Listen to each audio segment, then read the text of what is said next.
Hey gentlemen, so today we're going to make a background for our top-down shooter.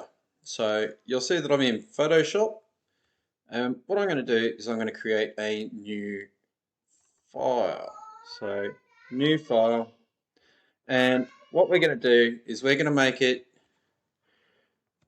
2000 by 2000, doesn't matter which orientation, and 72. We're going to make the background transparent again, and we're going to use square pixels. So if I hit go, and now I've got an area that I can use to create my background. Now this background is going to be essentially the scenery, the stuff that goes around the back of our game. So for my game, I'm going to start with a green. And when I'm going to start with my green, there's my green. So my game takes place in a lawn, so I'm going to create a green.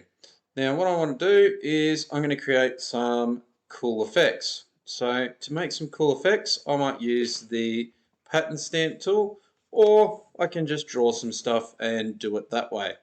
But there are lots of things you can do, like for example, you'll see my pattern up here. I might choose some grass, and we might go to green grass. That looks good. And I can just draw on here. I can select how big I want my brush to be.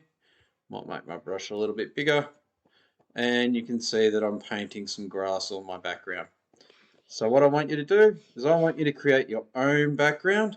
You can add things like rubble and stuff like that if that works in your game. If your game's a space-based game, you might want to create a black background and put some stars and stuff in the background.